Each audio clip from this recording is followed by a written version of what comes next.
So I am informed that young people have different attitudes towards cars than oldies that might be in this room. No names shall be mentioned.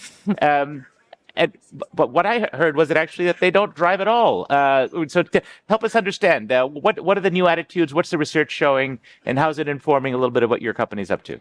Yeah, that was top of our mind as well to understand where the next generation of car owners are going to be. Do we have car owners as we move forward? How much interest do we see in sustainability into EVs moving forward? So we have done, together with the Economist Impact, the report, and it was quite interesting. We looked into, I think it was around 15 cities across the globe, from emerging cities to well-established ones. And I think the range was between 17 and 18 and 30 years old. The interesting point is, yes, we do see a trend that sustainability matters. We do see a trend of an interest in driving an EV in the next decade, probably more than the oldies are interested in, with petrol heads on it. It matters a lot, but we shouldn't ignore the fact that, as for most of the people, priority is cost, safety, convenience, and then sustainability. And we can't ignore the fact when we start developing solutions for net zero mobility, that this needs to go hand in hand to meet the demand. Interestingly, in emerging cities like Delhi, etc., where air quality pollution is a big topic, and I don't know who has been in Delhi in October time. It's really, really bad. Obviously, sustainability is a higher priority than in cities like in London, for example. What's the potential for vehicle-to-grid technologies? That's something that people get excited about because it shows that there can be not just a new way to move, but a way of empowerment of individuals, sort of Indeed. a power to the people moment Indeed. that could be coming. We heard a little bit about it yesterday at our summit from Kraken with some of their technologies for distributed electricity and vehicles being connected to the grid and sort of earning financial savings for people. Indeed. But there is another dimension of empowerment as well that can come from V2G. Where are you with that? And why is it so slow to come, if I can put a sharp point on it? This vision's been around for a long time. It has been, as has been visions around electric mobility. I mean, we are dealing with this for more than 15 years. When do we achieve scale? Now, that's the big question. V2G is also heavily dependent on scale when we get into the mass market. But to explain it simply to you, and that is also one of the challenges we are facing, how do you explain V2G in a very simple term to consumers as a real benefit? As said, consumers are interested to help on a journey to sustainability, but not at all cost. Right. V2G is a very interesting technology in the car where you can use the battery in the car to give back energy to the grid, which is basically then stabilizing a grid with an increase of renewable energies. And you'll get paid for it, right? That's the point. Get paid for it. We have started now projects, and we go live in the UK. We start in 2026 with that project. You have the possibility to reduce 50% of your electricity bill for the consumers. And that is not only driving sustainability and the journey to net zero. The consumers get money back into their pocket. And that is what matters. It becomes attractive. I mean, the figures I've seen suggest that most vehicles are used barely 2% of the time. They sit in garages at work or at home, particularly idle. And therefore, if you have the right connecting infrastructure, can provide support to the grid when there's a peak period, for example, when prices are going out of control or you're approaching a blackout. If the software can be enabled, if it can be done in a way that can get you home with enough juice, which now we have AI and software and control systems to do this, presumably this becomes attractive in markets where the regulations allow this. Am I right? Exactly. And this is we got certified our technology now. I think in October to be certified to be used in the UK.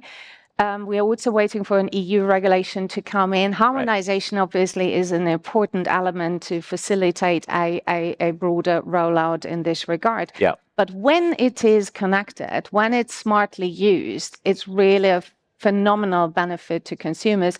Just to give you a scale of the EVs we're probably getting back in the UK as we move forward, have a capacity or storage capacity of 2 gigawatt equals 2 nuclear plants, equals the electricity of 200,000 households. So when we talk about scale in having EVs on the road, you're right, 80% of the time the car is not used, standing there just being a mobile power plant if you connect it right. And you give back the control to consumers to say, I would like to earn 30%, 20%. I would like to use the car at a certain time because then my return is higher than back. So you basically create mini power plants, microgrids, and give power to consumers, which is a nice concept. But scale is the relevant thing. Historically, car companies had opposed this because they didn't see any benefit, and they were worried that the batteries would degrade and people would blame Nissan or they would blame Volkswagen. That is, the benefit would accrue to the utility or to the consumer, but not to the car company. What's changed? Have attitudes changed? Is the industry still skeptical about this? Have battery lifetimes and reliabilities changed because of innovation? What's moving here? What's the reason to think this might actually happen? First of all, we have far more data about the reliability of our batteries, what they can cope with, the lifetime of a battery, and what it does. So that has given us a lot more reassurance in terms of the capabilities. A lot of testings and projects have confirmed that. The second thing was V2G technology is linked to relatively high cost, or it was in the past. We now have developed a relative affordable AC/DC charger that lowers the cost and makes sense for a consumer to install, which is giving optimism of a broader rollout of that technology. So we're seeing progress on all those fronts, changing attitudes. We've got a few questions on Slido for which I thank the audience for using the technology. A couple of them are interrelated, so I'll combine them. What are you doing related to cities and smart cities is one question, but a more pointed one is lots of young people live in apartments and they don't have a charger readily available or a plug point. What can you do to kind of encourage this demographic, given that oftentimes they're urban dwellers? The conversations with cities, with urban planners are very, very important. When you start building your cities, your urban infrastructure, you do investments, but you do investments only every 10 years. When you do those investments, you need to look forward in terms of, okay, how can we equip buildings? And this is happening, buildings with charging capabilities, with V2G technologies, etc., to allow not only the ones that have a house with a garage to get the benefits, but moving forward. So in this transformation to electric mobility, even more than ever, it's super important to have a joined up and approach with policymakers, with city planners, builders, etc. Yeah. I still worry, and I'm a city dweller, not so young anymore, but living in Manhattan, it's quite challenging. There's a garage in my building, but the apartment has 700 flats and has 2 chargers. The New York developer has no interest in expanding the chargers. We have new congestion charging, a very controversial rule in New York City. It's actually good from the point of view of the environment.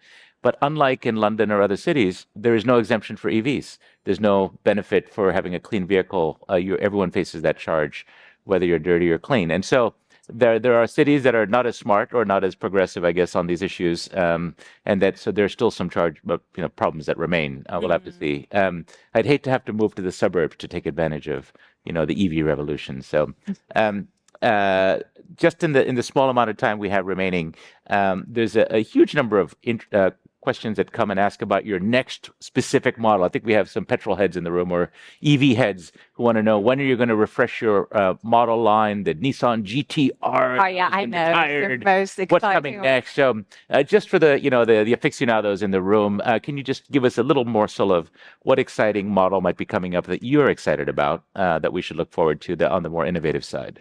I'm very excited because two models are coming very, very soon. It's one compact EV that is coming this year, date to be confirmed, but very, very soon. And then long-awaited, our next generation Leaf is coming. That is produced also very shortly soon. That is produced in the northeast here in the UK, and I'm excited. The range is fantastic. The car is going to be loved in the UK as the former one. So these two are excited. Anything about a GTR, the Z? Let's see. Final question. This one's from me. There is a huge amount of innovation coming out of China. And I know, of course, your company is present in China as well, participating in the market. But unlike in the US, where we have massive tariffs on Chinese EVs, you hardly see any around.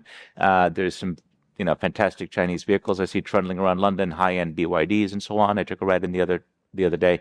How concerned are you about the challenge from 100 new models that are coming out at the Shanghai Auto Show in a few weeks, and what does that do in terms of forcing you to up your game? Yeah, so it's very strong competition we see from China. Fact, very strong.